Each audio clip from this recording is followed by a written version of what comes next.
Bismillahirrahmanirrahim. Lecture of Biology for 10th class. Today's our topic of discussion codominance and incomplete dominance. Codominance और नामुकम्मल dominance के बारे में आज हम पढ़ेंगे. मेंडल के काम की दरियाफ्त हो जाने के बाद साइंसदानों ने दूसरे जानदारों की जेनेटिक्स पर तजर्बात शुरू कर दिए. उन तजर्बात से साबित हुआ कि तमाम जानदारों की खसूसियात की विरासत मेंडल के कवानीन के मुताबिक नहीं होती. मिसाल के तौर पर ये मालूम हुआ कि बहुत सी खसूसियात ऐसी होती हैं जिन्हें जीन्स के एक से ज़्यादा जोड़े कंट्रोल करते हैं. ठीक है. इसी तरह कई खसूसियात के लिए जीन्स के जोड़े में 2 से ज़्यादा अलील्स होते हैं. कोडोमिनेंस और नामुकम्मल डोमिनेंस भी मेंडल के कवानीन से इनहराफ की 2 मिसालें हैं. मसलन अब हम कोडोमिनेंस को देखते हैं कि क्या है. कोडोमिनेंस ऐसी सूरत हाल है जिसमें डोमिनेंट रिसेसिव रिश्ते की बजाय जीन्स के एक जोड़े के 2 मुख्तलिफ अलील्स अपने आप को मुकम्मल ज़ाहिर करते हैं. इसके नतीजे में एक हेट्रोजाइगस जानदार अपने दोनों होमोजाइगस वालिदैन से मुख्तलिफ फिनोटाइप दिखाता है. इसका मतलब सबसे पहले तो हम ये देखते हैं कि कोडोमिनेंस की जो मिसाल है वो है AB blood group. Blood group AB जो है वो कोडोमिनेंस की मिसाल है. अब कोडोमिनेंस की मिसाल ब्लड ग्रुप AB किस तरह से है. ब्लड ग्रुप AB कोडोमिनेंस की मिसाल इस तरह से है कि इसमें अलील IA भी है और अलील IB भी है, लेकिन ना तो अलील IAIB पर डोमिनेंट है और ना ही अलील IBIA पर डोमिनेंट है. ठीक है. तो क्या होता है कि ये दोनों अलील्स जो हैं ये अपने आप को शो करती हैं. तो इस कंडीशन को हम क्या कहते हैं, कोडोमिनेंस. दोनों अलील्स अपने आप को शो कर रही हैं. ये एक हेट्रोजाइगस कंडीशन है. ठीक है. लेकिन क्या है कि इसमें अलील IA भी अपने आप को एक्सप्रेस कर रही है और अलील IB भी अपने आप को एक्सप्रेस कर रही है. तो क्या होता है कि जो हमारे पास ब्लड ग्रुप बनता है वो अलील IA और IB की वजह से AB होता है.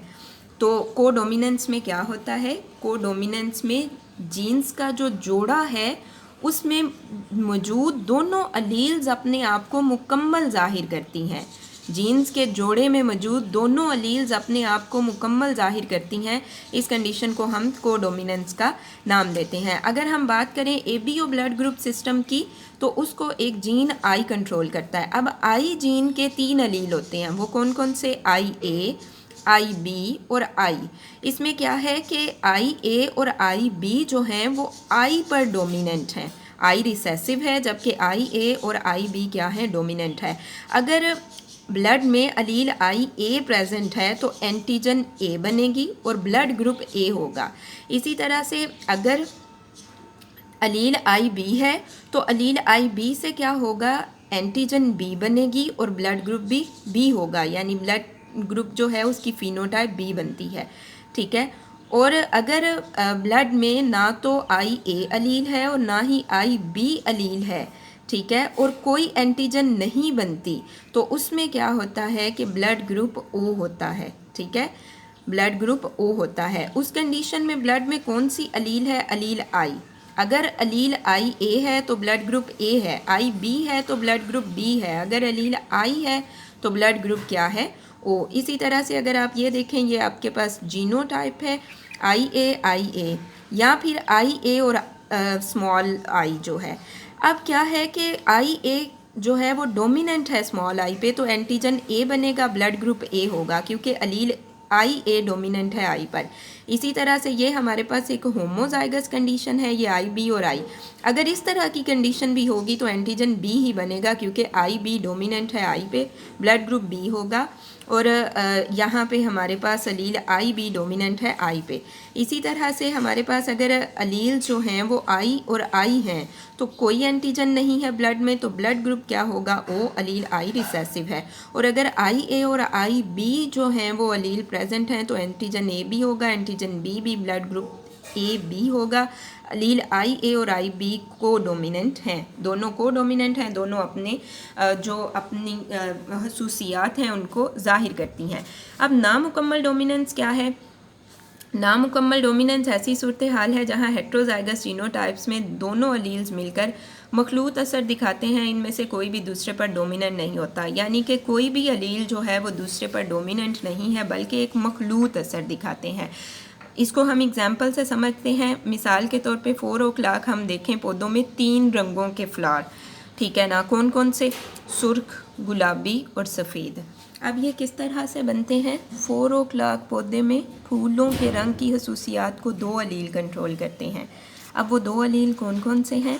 एक कैपिटल आर और एक स्मॉलर आर, ठीक है। अब कैपिटल आर और कैपिटल आर जो है वो सुर्ख रंग को कंट्रोल करता है, स्मॉलर आर और स्मॉलर आर जो है वो सफ़ेद रंग को कंट्रोल करता है, और अगर कैपिटल आर और स्मॉलर आर हो तो ये पिंक रंग को कंट्रोल करता है। अब क्या है कि अगर हम P1 जनरेशन देखें, पेरेंटल जनरेशन देखें, तो क्या है वो होमोजाइगस है, यानी कि सुर्ख और सफ़ेद। ये होमोजाइगस कैपिटल आर, ये होमोजाइगस स्मॉल आर।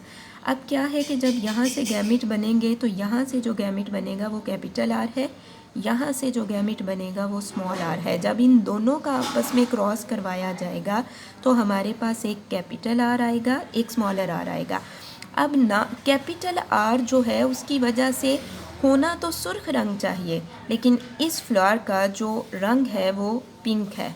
तो क्या है कि यहाँ पे दोनों अलील जो हैं वो एक ब्लेंड सा बना देती हैं, एक मिक्सचर सा बना के मखलूत असर दिखाती हैं। अब क्या है, जब हम F1 जनरेशन को F1 के साथ क्रॉस करवाएंगे, यानी RR का क्रॉस करवाएंगे RR के साथ, तो हमारे पास जो गैमेट्स बनेंगे वो होंगे capital R smaller R, capital R smaller R. जब इनका क्रॉस करवाएंगे तो हमारे पास कुछ इस तरह की कंडीशन आएगी, capital R capital R, capital R smaller R, इसी तरह से कैपिटल आर स्मॉलर आर, ये आर जब इसके साथ क्रॉस करेगा तो स्मॉल आर। तो यहाँ पे अगर हम देखें तो एक हमारे पास सुर्ख फ्लावर है, 2 जो हैं वो हमारे पास गुलाबी है, और 1 जो है वो हमारे पास सफ़ेद है, यानी कि रेड, पिंक और वाइट फ्लावर्स जो हैं वो हमारे पास बनते हैं। तो यहाँ से हमारे पास जो क्वेश्चंस बनेंगे वो आप नोट करें। क्वेश्चन नंबर 1 है कोडोमिनेंस की तारीफ़ करें, तो इसका आंसर यहाँ से यहाँ तक है और ये इसकी एग्ज़ाम्पल है। नेक्स्ट आपके पास है क्वेश्चन नंबर 2, नामुकम्मल डोमिनेंस की तारीफ़ करें, और नामुकम्मल डोमिनेंस यहाँ से यहाँ तक है और ये इसकी एग्ज़ाम्पल है। एग्ज़ाम्पल में ये क्रॉस भी लिखे जा सकते हैं।